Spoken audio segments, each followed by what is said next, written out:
Bonjour mes amis, je suis content de vous retrouver aujourd'hui pour une leçon de droit du travail. Alors je l'ai intitulée Introduction générale au droit du travail.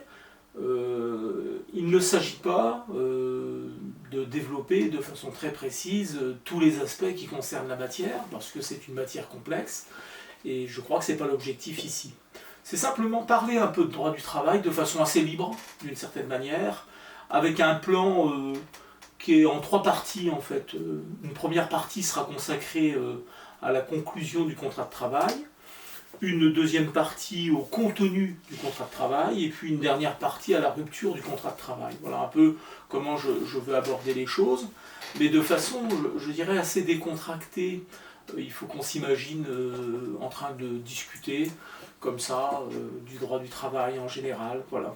Rien de très académique, très poussé, quelque chose d'assez simple et d'assez court, hein, des petites séquences comme ça d'une trentaine de minutes maximum pour discuter un peu d'un certain nombre de choses qui, me semble-t-il, intéressent un peu les gens. Hein. C'est dans la vie de tous les jours, je dirais, les questions que je vais essayer d'aborder là, c'est des questions qu'on peut se poser.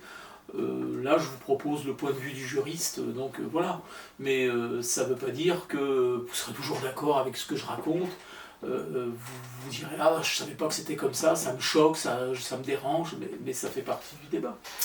Donc sur ma chaîne il y a déjà un peu de droit du travail, hein. Je vous renvoie si ça vous intéresse vers la leçon numéro 9, qui est une leçon assez longue, hein. Elle est en trois parties. Vous irez voir, mais elle est plus sur les sources du droit du travail. Donc voilà, il faut se poser un peu et puis écouter ces leçons plus tranquillement. Là, c'est plutôt un débat décontracté que je vous propose.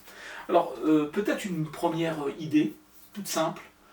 Finalement, quand on parle de contrat de travail, de quoi parle-t-on, hein? C'est un peu la question qu'on peut se poser comme ça bêtement. Parce que je vais vous donner un exemple. C'est pas parce qu'il y a un travail contre rémunération qu'il y a nécessairement contrat de travail. Par exemple, si vous allez chez votre coiffeur, il vous coupe les cheveux, vous payez, il y a eu un travail, il y a une rémunération, il n'y a pas contrat de travail.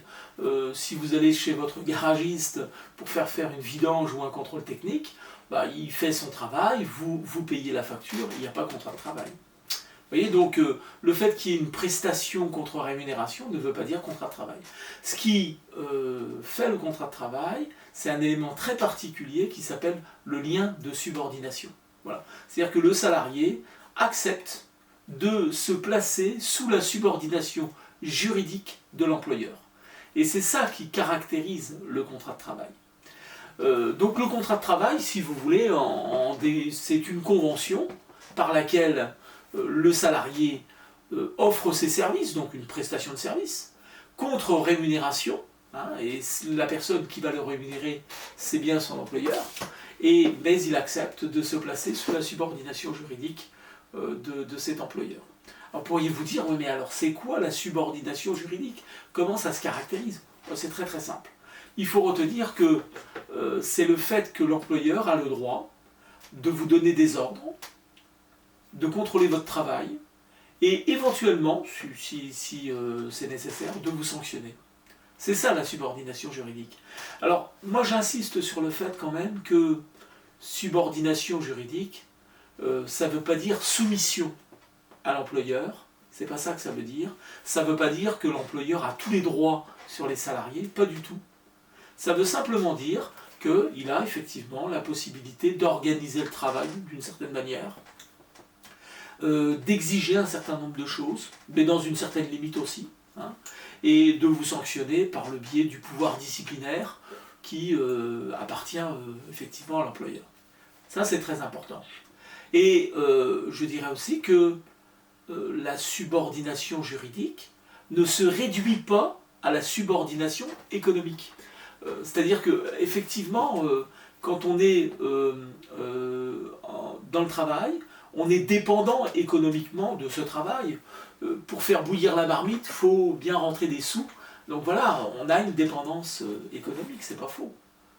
Mais je peux vous donner aussi des exemples d'entreprises qui dépendent économiquement de certains marchés. Si elles perdent le marché, l'entreprise est en grande difficulté. Donc vous voyez que la dépendance économique, ce n'est pas un critère qui permette de définir le contrat de travail. Même si dans le travail en tant que tel, oui, il y a un peu de dépendance économique, c'est sûr et certain. Vous voyez, donc c'est dans cette idée-là, vous comprenez, hein, le contrat de travail, c'est bien cette idée de subordination juridique. Et c'est cette subordination juridique qui fait le contrat de travail, sinon il n'y a pas de contrat de travail.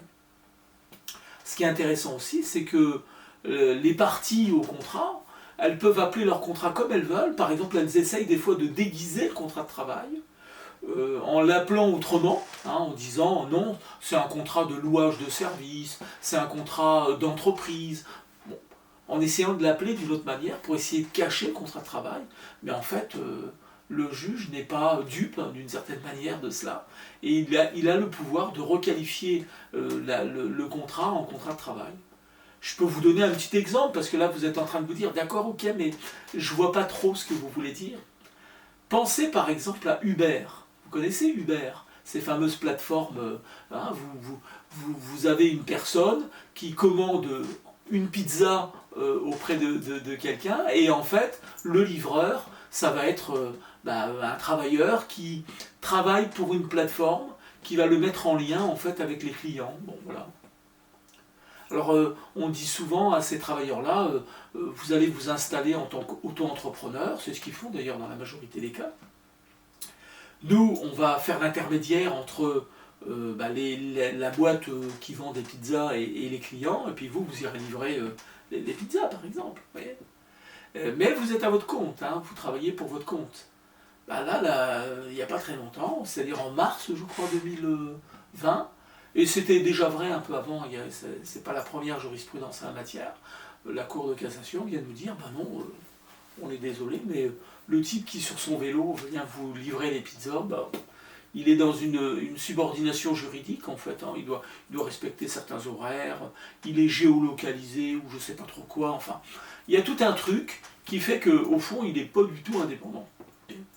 Donc ça c'est très très important, je pense que c'est la première notion qu'il faut avoir en tête, la subordination juridique.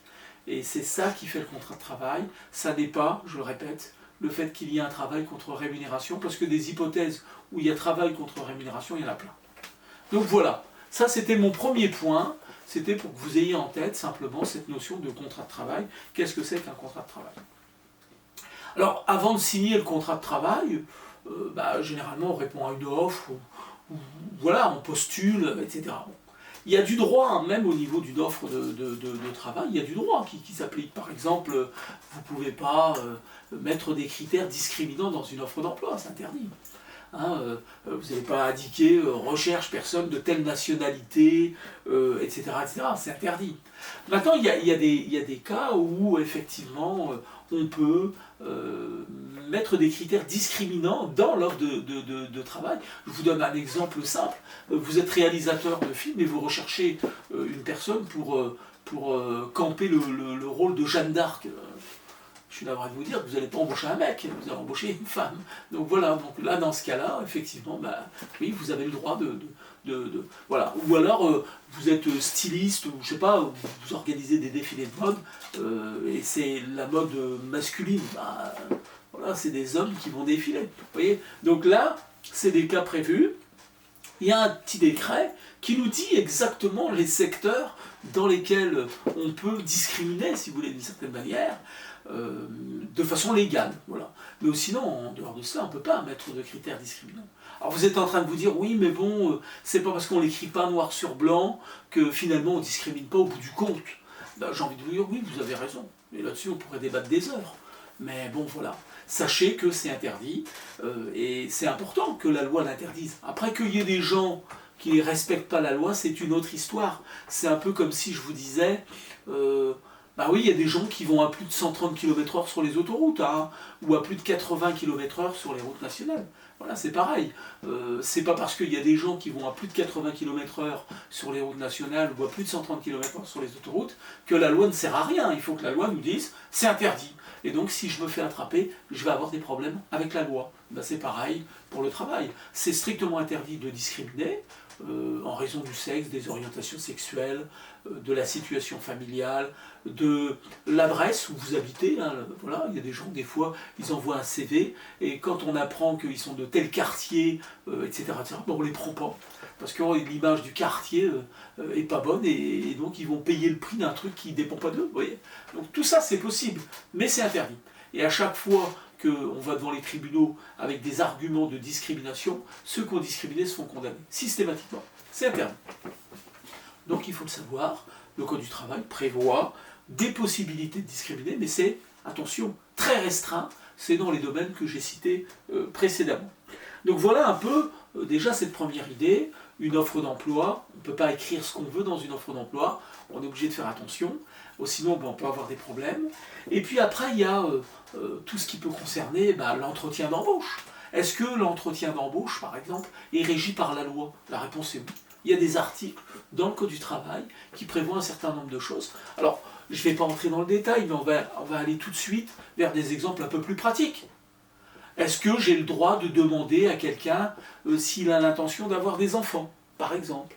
Est-ce que j'ai le droit de demander à quelqu'un quelles sont ses opinions politiques ou alors convictions religieuses? Voilà, tout ça, vous voyez, par exemple. Tout ça, c'est des questions.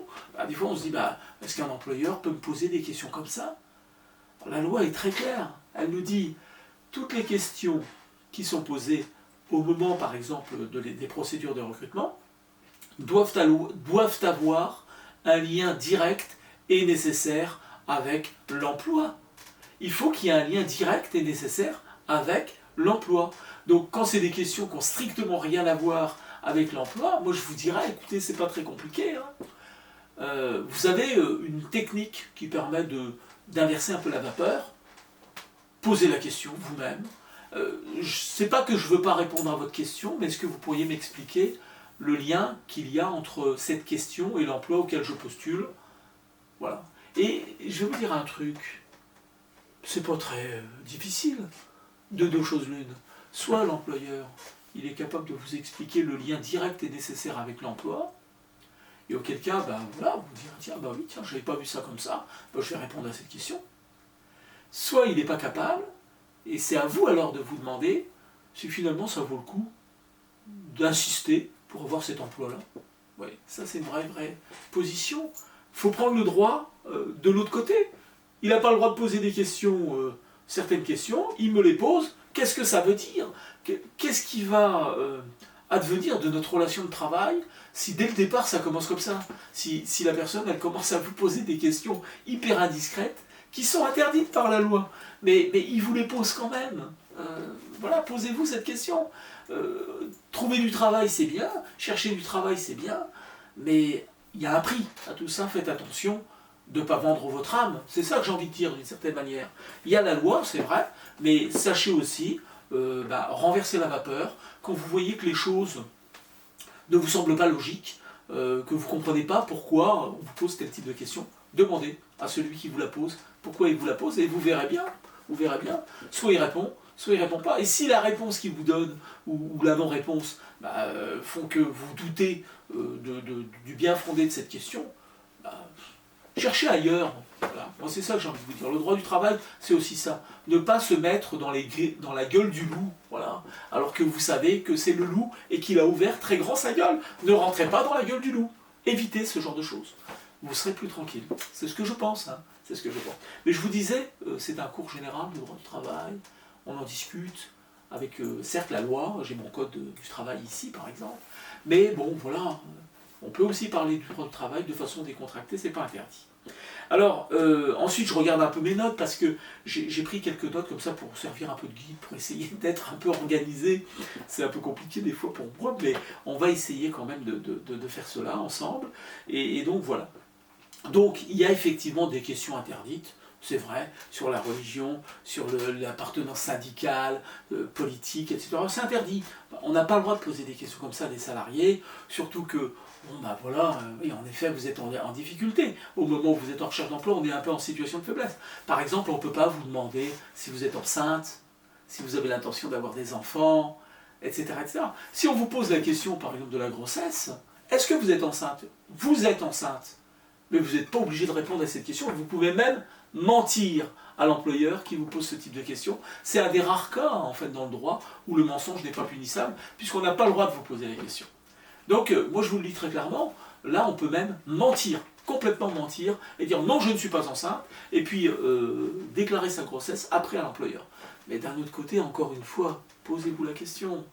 Le contrat de travail, c'est comme tous les contrats, normalement, il y a une confiance, il y a la bonne foi, donc la question est non avenue, on ne devrait pas vous la poser. Donc, est-ce que vous voulez vraiment bosser pour cette personne qui vous pose cette question et qui vous fera peut-être des problèmes par la suite parce que vous lui aurez déclaré que vous êtes enceinte alors que vous ne lui aviez pas dit au moment de l'embauche, mais il n'avait pas le droit de vous poser la question. Donc il y a quelque chose là, vous voyez, de l'équilibre un peu. Il ne faut pas mentir, c'est pas ce que je suis en train de dire. Il ne faut pas mentir. Mais dans tous les cas, on n'a pas à vous poser cette question. Donc voilà. Mais si vous mentez et qu'on rompt le contrat parce qu'on apprend a posteriori que vous étiez enceinte, c'est lui qui est en tort, c'est pas vous. Donc là aussi, il faut redire les choses comme elles sont. Mais peut-être qu'il vaut mieux ne pas commencer cette relation de travail. Dès le départ, dire non, moi je ne suis pas d'accord, j'ai pas envie de travailler pour quelqu'un qui me pose des questions comme ça, parce que on risque de... Bon, voilà. Alors, un autre point aussi qui est souvent évoqué comme ça, j'entends des fois parler de choses comme ça, le CV anonyme, par exemple, parce que tout le monde le sait, hein, on le sait, franchement, dans plein de domaines, vous envoyez un CV, vous vous appelez AB, ça passe, vous vous appelez CD, ça passe pas, parce que votre nom, il a une connotation, je sais pas quoi, étrangère, machin, tout le monde le sait, ça. Il n'y a pas besoin de faire du droit. Là entre nous, vous êtes en train de m'écouter, et vous dites, bah ça je le sais, je le sais. Ou alors, on regarde, on dit, ah bah il habite tel quartier, donc encore une fois, bah, ce quartier-là, c'est un quartier... même l'office de tourisme nous dit, par exemple, n'allez pas dans tel quartier à telle heure, parce que ça craint, etc. etc. Alors moi, je suis employeur, je dis, bon oui, voilà, ces gens-là, je ne les prends pas. C'est comme ça que ça marche dans la vraie vie. Alors attention, parce qu'il y a plein d'employeurs, qui font pas ce que je suis en train de dire, qui font les choses normalement, qui se moquent de savoir si vous appelez machin bidule, qui se moquent de savoir où vous habitez, et qui vous regardent comme quelqu'un qui peut-être va correspondre à leurs exigences, hein, va leur apporter quelque chose. Il y en a plein aussi. Je dis simplement qu'il y en a d'autres, c'est pas le cas, ils sont moins corrects, je dirais, d'une certaine manière. Alors, revenons sur le CV anonyme. Le CV anonyme, c'était une idée très intéressante. Je trouve cette idée à titre personnel intéressante. Mais ce qui est marrant, c'est que le Code du travail, il prévoit la possibilité effectivement du CV anonyme. Mais il avait prévu aussi pour que la loi soit applicable, que des décrets en Conseil d'État soient pris pour qu'on puisse appliquer la loi. Ces décrets-là ne sont jamais sortis. Donc, d'un point de vue juridique, dans le Code du travail, le CV anonyme est possible, mais on ne peut pas l'appliquer parce qu'il n'y a pas les décrets d'application. Alors, qu'est-ce que ça veut dire? Vous comprenez? Moi, j'en sais rien, je ne suis pas psychanalyste, mais peut-être qu'on pourrait nous dire quelque chose là-dessus. Comment se fait-il qu'on prévoit quelque chose, il n'y a pas les décrets d'application, puis en plus, ça touche le CV anonyme, c'est très étrange. Maintenant, je vais vous dire un autre truc. Qu'est-ce qui empêche une entreprise de mettre en place le CV anonyme dans son recrutement? Rien, strictement rien. En fait, il y a un principe de base en droit du travail, c'est que la liberté d'entreprendre implique la liberté de choisir ses collaborateurs dans la limite des règles du droit, évidemment, la discrimination, etc., on l'a vu, mais je peux aussi choisir la façon de les recruter, les modes de recrutement, les tests que je leur fais passer, etc. Mais je peux aussi mettre en place, évidemment, une procédure de recrutement anonyme. Il n'y a rien qui m'en empêche. C'est pas parce qu'il n'y a pas les décrets d'application que je ne peux pas, moi, mettre en application un mode de recrutement qui soit comme ça. Donc c'est possible. C'est possible. Alors il y a des entreprises, mais là, je n'ai pas d'exemple, au moment où je vous le dis, mais j'ai entendu parler d'entreprises qui faisaient ça, qui recrutaient de manière anonyme. Et c'est très très bien. Moi, je suis plutôt favorable à ce genre de choses, mais encore une fois, je vous l'ai dit, on n'est pas obligé d'être d'accord avec moi, et c'est très bien comme ça. Donc voilà mes amis, ça c'est possible. Alors on a aussi des fois des procédés, alors je ne sais pas si vous avez déjà entendu parler de ça, mais ça s'appelle le testing. Alors le testing c'est officiel maintenant, je veux dire, c'est dans la loi, c'est possible, c'est légal. Alors le testing c'est pour vérifier qu'il n'y a pas des discriminations, alors on peut l'utiliser dans plein de domaines. Hein. Par exemple vous pouvez faire du testing à l'entrée des discothèques. Hein. C'est possible. Hein. Vous dites oui dans cette discothèque, j'ai l'impression que, etc. Donc on va faire du testing. Alors il y a des conditions à remplir, etc. Je ne rentre pas là-dedans, mais c'est possible. C'est un peu une façon de prouver hein, de prouver qu'il y a un problème de discrimination en particulier. On l'a dans le domaine, par exemple, je pense, le logement, en fait, les locations d'appartements. On a eu des procédures de testing qui ont été faites au niveau national. Alors, c'est souvent par des associations, avec huissiers de justice, enfin c'est très cadré si vous voulez, pour démontrer que une personne qui s'appelle AB fait une demande d'appartement auprès de telle agence, machin, une personne qui s'appelle CD fait la même demande, voilà, AB va avoir son truc refusé, CD, alors que c'est le même appart, le même profil, va avoir sa demande acceptée. Bah, dans le domaine de l'emploi, on peut aussi faire ça, voilà, pour faire avant. Alors, ça piège, c'est vrai, c'est sûr et certain, mais est-ce que c'est pas par ce biais-là qu'on fait avancer aussi nos propres raisonnements, à force de mettre en lumière tout ça, qu'il y ait des gens qui fassent des rapports, des choses comme ça, bah, ça finit par faire avancer le schmilblick, comme dirait l'autre. Donc peut-être que c'est bien au fond. Hein. Donc réfléchissez, je ne suis pas là pour vous dire c'est bien ou pas bien, j'en sais rien. Moi je pense que c'est peut-être pas mal quand c'est bien fait, quand ça permet d'objectiver quelque chose qu'on n'arrive pas à objectiver facilement. Bah, moi je suis plutôt favorable. Hein. Mais dans un cadre légal strict. Par exemple, la présence d'un huissier de justice, etc., ça se fait pas n'importe comment, c'est fondamental. Vous voyez, donc il faut qu'il y ait aussi un cadre légal précis.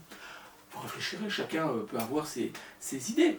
Au même titre que, par exemple, en matière d'emploi, il y a des gens qui disent, bah oui, mais bon, dans ces entreprises, on remarque que, en effet, les postes à responsabilité sont plus occupés par des hommes que par des femmes, que, manifestement, on n'embauche pas beaucoup de personnes qui sont de telle et telle origine, enfin, etc.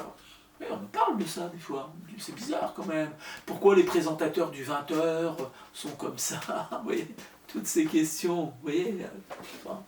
Alors il y a même des gens qui vont jusqu'à dire bah, il faudrait imposer finalement, regardez la loi sur les personnes en situation de handicap, les entreprises de 20 salariés et plus doivent avoir 6% de leur masse salariale qui bah, sont des personnes en situation de handicap, etc. Il y a des gens qui parlent de quotas, on devrait avoir des quotas. C'est super complexe, hein, c'est super complexe. Je sais pas, j'en sais rien, j'ai pas d'idée arrêtée. Mais ce que je peux vous dire, c'est peut-être qu'il faut y réfléchir socialement. Alors, il y a déjà hein, des réflexions, si vous faites un peu des recherches et tout, vous allez trouver plein de trucs là-dessus. Il y en a plein des réflexions là-dessus. Moi, comme ça, à mon humble niveau, je dirais que si ça peut permettre de faire avancer le schmilblick, je suis d'accord. Mais encore une fois, il faut qu'il y ait plein d'acteurs autour de la table pour réfléchir, parce qu'il y a beaucoup de choses par rapport à ça. Il faut quand même bien réfléchir. Vous voyez, on n'est pas les États-Unis d'Amérique du Nord. Aux USA, par exemple, dans les séries télévisées, il y a des obligations d'avoir des personnes noires africaines, par exemple, qui vont occuper des postes dans les séries, hein, des postes à responsabilité.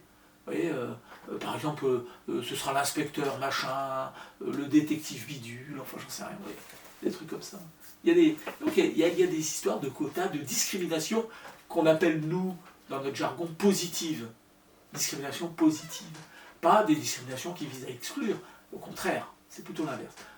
À réfléchir, j'en sais rien. Mais dans tous les cas, je vous le dis, même en droit du travail, c'est une question qu'on se pose, c'est un grand débat, on se pose cette question-là. Voilà pour cette première approche, c'était ma première idée, hein, autour de la question du recrutement, certes, les offres d'emploi, l'entretien d'embauche, je rajoute un point, même dans les entretiens, normalement, etc., quand on vous fait passer des tests, etc., on doit vous expliquer avant quel genre de test vous allez passer, pourquoi faire, pour vérifier quoi. On ne peut pas faire n'importe quoi, parce que des fois on a eu des trucs, mes amis, je vous raconte pas le truc, hein. Les groupes sanguins. Ah non, vous avez entendu, hein. Les groupes sanguins. C'est-à-dire des boîtes qui utilisaient dans leurs critères de recrutement les groupes sanguins.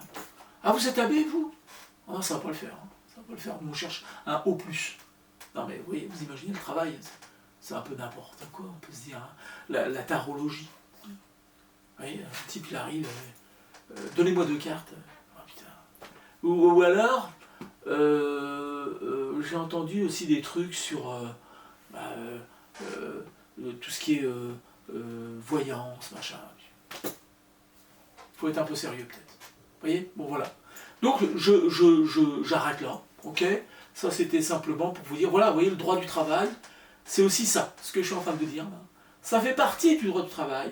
Quand vous prenez un bouquin, n'importe lequel, cette question, en général, ces questions-là sont posées par celui qui rédige le livre, l'auteur. C'est systématique. Et donc, on s'intéresse à ça. Donc, c'est intéressant, vous voyez. C'est pas que est-ce que j'ai le droit à mes congés, est-ce qu'on est obligé de me payer mes heures sup, est-ce que. Bien sûr, il y a toutes ces questions, c'est super important. Mais le droit du travail, pour moi, c'est fondamental. Vous vous rendez compte, le temps qu'on passe au boulot. Ah, mes potes, franchement. Vous voyez plus vos collègues que votre conjoint, en fait, quand vous réfléchissez bien. Donc c'est pas rien. Hein. Donc, mais réfléchissez bien au fait que ça vient de loin quand même, cette matière, le droit du travail. Ça vient de très très loin. C'est des acquis, c'est des combats. Donc c'est pas n'importe quoi. Et ça dit quelque chose de la société dans laquelle nous sommes. Donc ça c'était ma première idée. Je souhaiterais maintenant vous parler un peu, de façon générale, hein, des formalités à l'embauche, en fait. On peut se dire, ah, c'est galère, c'est un peu... Non, c'est pas mal, vous allez voir, un peu sur les formalités à l'embauche.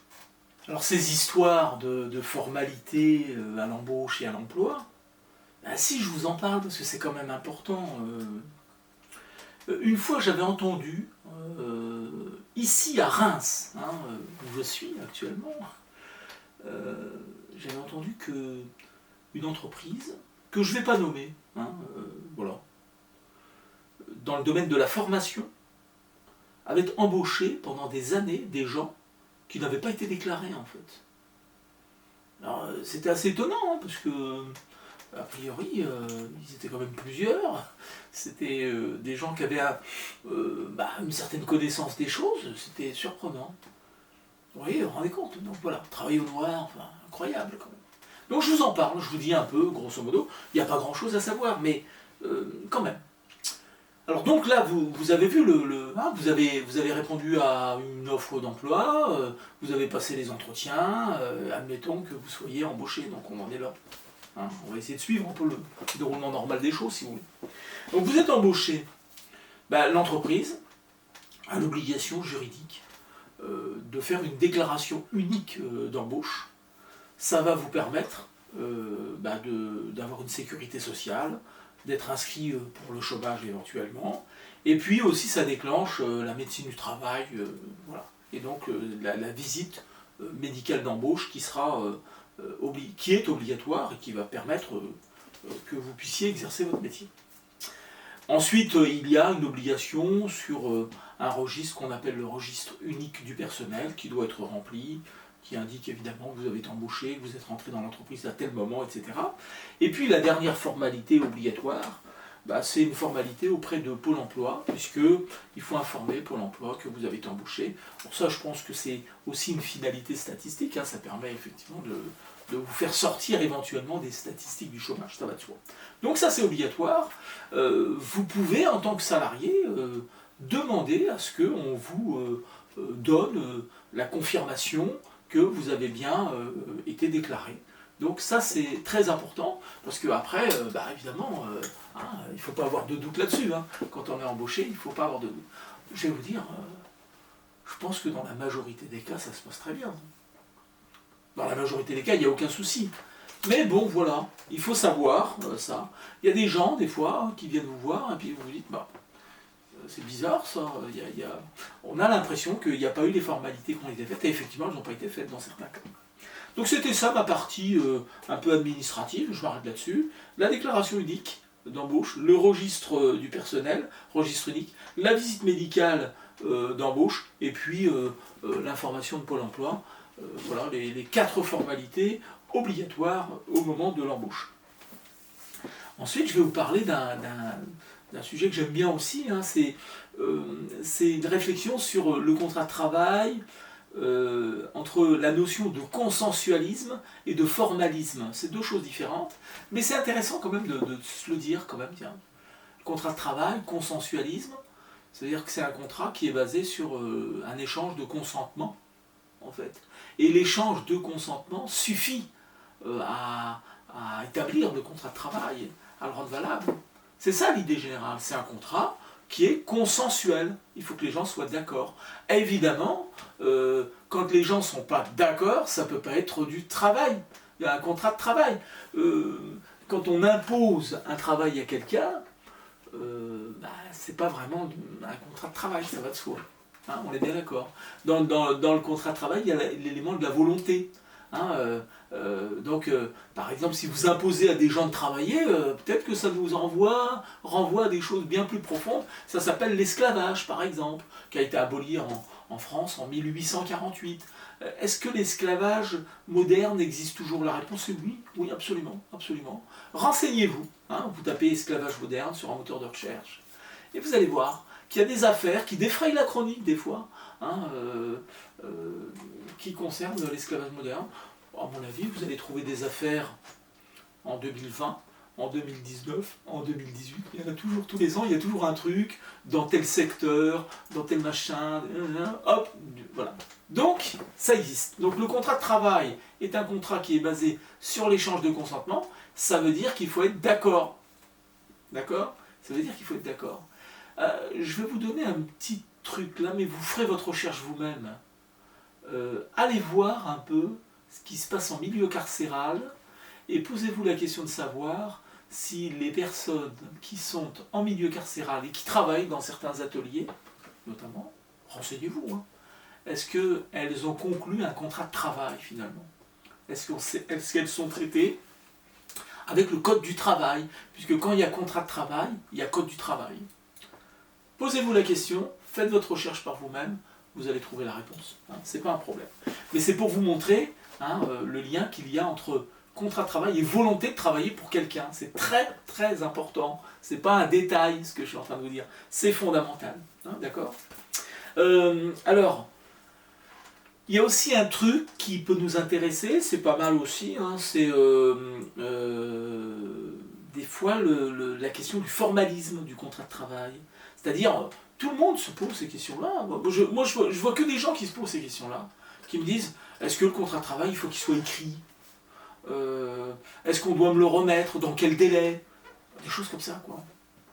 Et je me dis, bah oui, c'est un contrat consensuel. Normalement, l'échange des consentements suffit à établir le contrat de travail. Mais après, nous, notre problème, c'est quoi? C'est éventuellement de prouver la réalité du contrat de travail.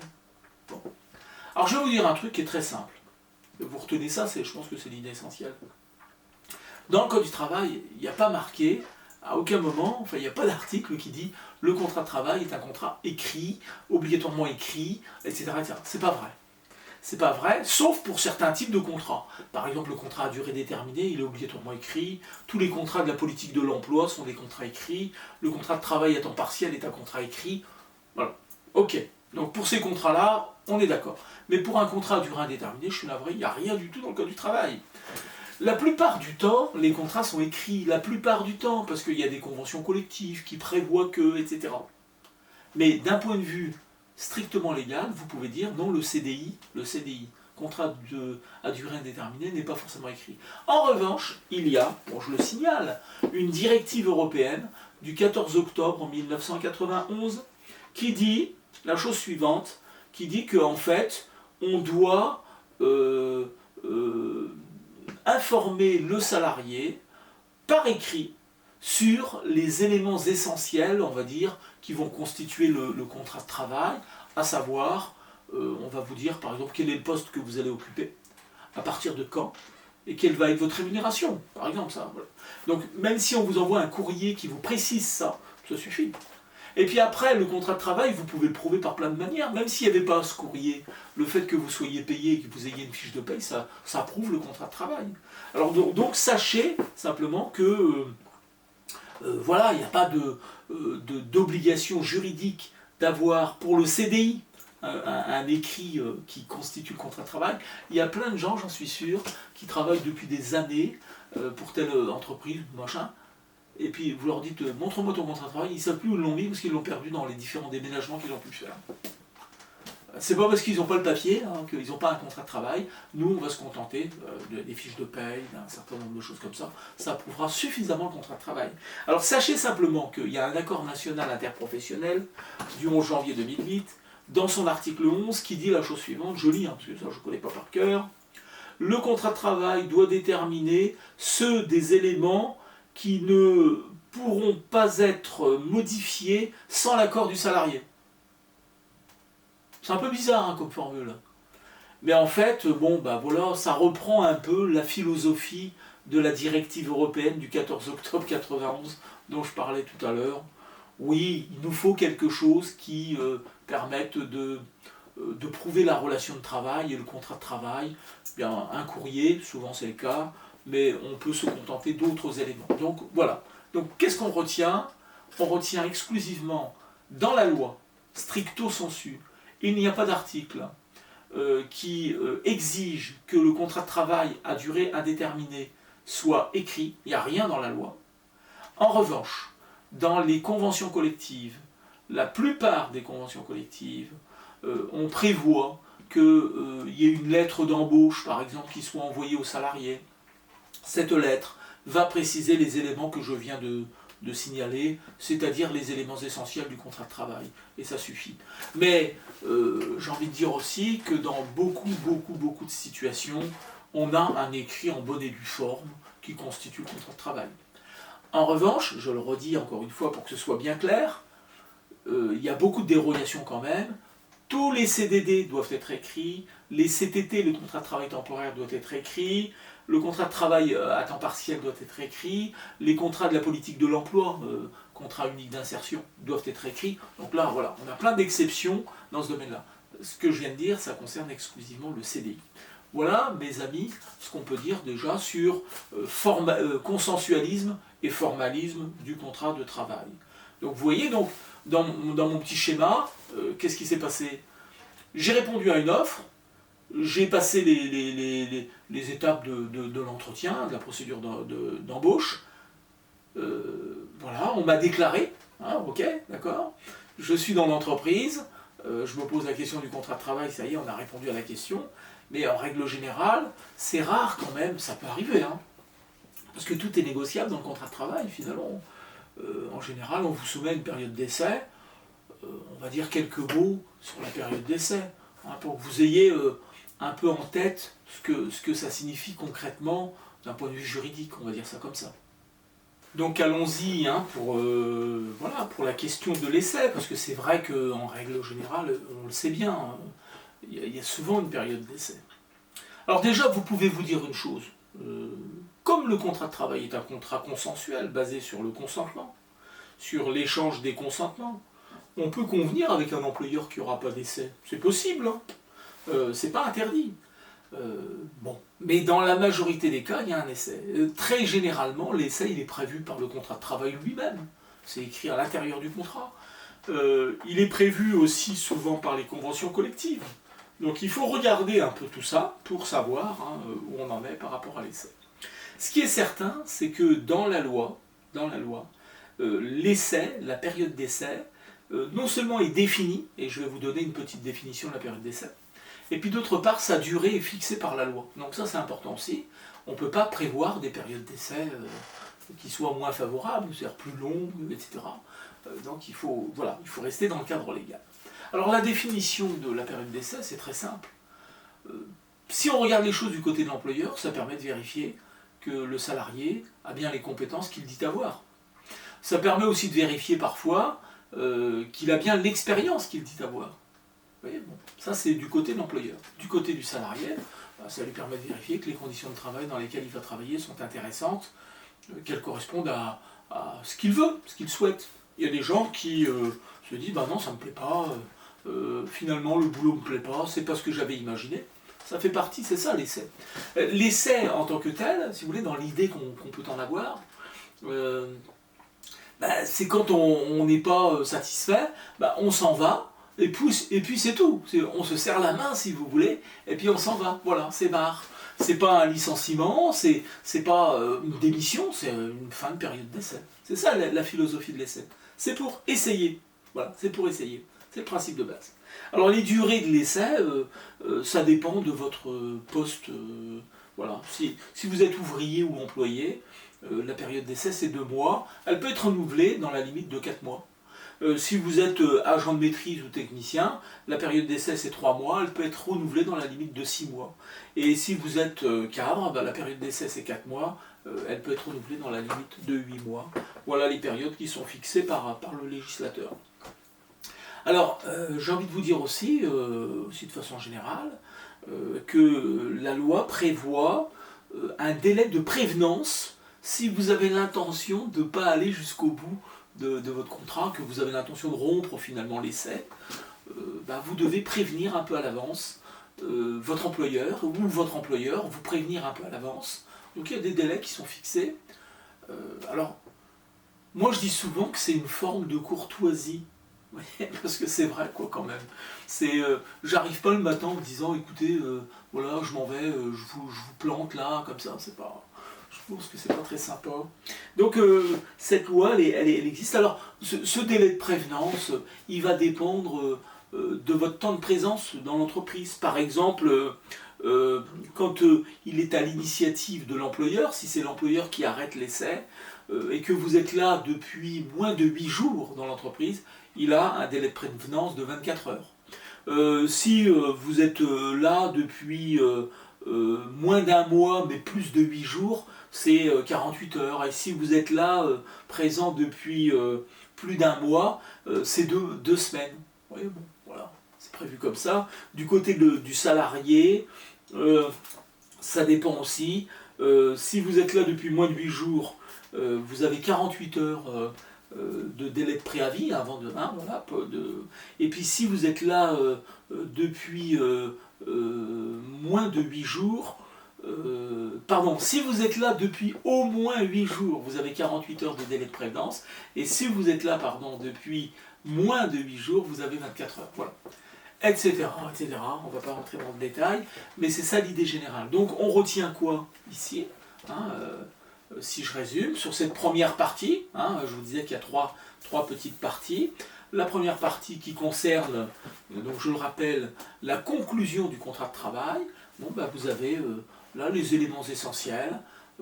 On est parti de l'offre d'emploi. On a vu rapidement ce qui se passait au niveau de l'entretien d'embauche, comment ça se passe, de l'entrée dans l'entreprise ensuite, et de la période d'essai par conséquent. Voilà, on a notre première partie qui est traitée. On va s'intéresser après, dans une deuxième partie qui va concerner le contenu du contrat de travail.